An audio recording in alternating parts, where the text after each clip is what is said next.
everyone, today we are at Woody Michleb Salon in Thornhill, Ontario, Canada. We're going to be meeting with Woody, doing a couple episodes, doing a haircut, and also talking about business. And we have Heather Wenman joining us today as our guest host.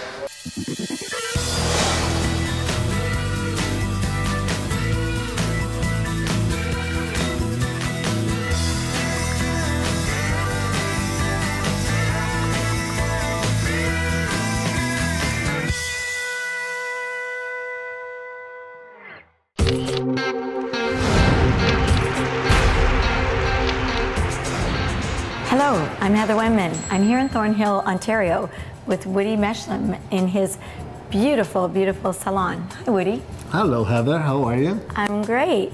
I too am from Ontario. I'm from London, Ontario, and we're here in the studio today, and we're going to start our interview by talking about how you are going to approach the trends this season in 2009, fall, winter. Well, the way I'm going to approach the trend is really, I always loved color, and you know, yourself and myself have always entered color competition, and this is our passion. And to me, every haircut it should always be complemented with the color. And you can see these color placements actually, it doesn't matter how long you leave them on, they'll still look very, very good because of the placement and the geometry of the color that's in there.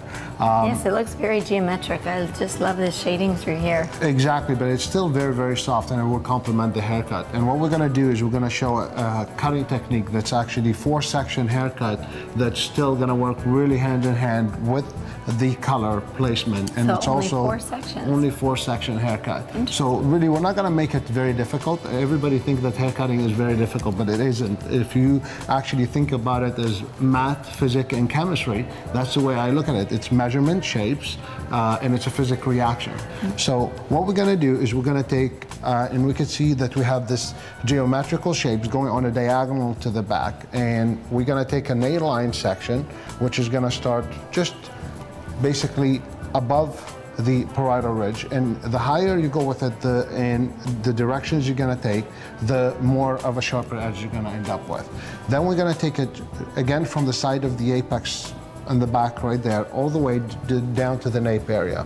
So we're going to comb this one out of the way, and I'm going to just clip it so everyone basically could see it. So you can see this is like an A, really wide A-line that we're thinking right there. Absolutely, and the ear is somewhere in the center here.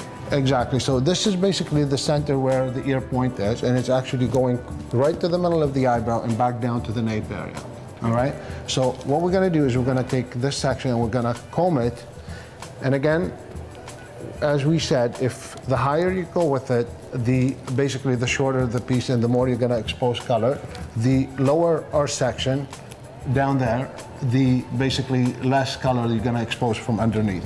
And you're also exposing the shape of the perimeter of the face. So absolutely. It's gotta be all done done on the good side of the face. Okay. Yes. And what I like to work is I always like to work from the top section of the hair and then finish always the perimeter of the haircut. Pertaining to longer hairstyles? Exactly. Okay. Because that's a good tip. We always tend to start cutting like the length and then start working then the shape. I like to work the opposite way. I like to work the shape first and then start basically determining where my length I want it to be, because I find this way works more with the suitability, and I always believe that suitability, what suits the individual, is what fashion is. Okay, because we cannot apply fashion on someone that's not going to suit it. People say blonde hair is not good in the winter and dark hair is not good in the summer. I think you're in fashion all the time right now. You're blonde. Thank you. And it's winter time, right? So to me, I think this is totally the opposite. People could be any color they want, any short, long, it doesn't really matter. It's really what suits that particular person. Absolutely, and we can play on all of those tips, like colors that are icy can be cool colors in the winter, an ice blonde versus a warm blonde, right? If the fashion outside, it's snow, I believe that everybody should be in white as well, because actually Mother Earth is giving us that it's fashionable outside, don't you think? Absolutely, we're living in it, so wear it. We're gonna raise it up, and I'm not over directing it. Again, I'm taking the middle of that section, that pivot point, and I'm gonna use it basically as my guideline where I want that hair to be cut.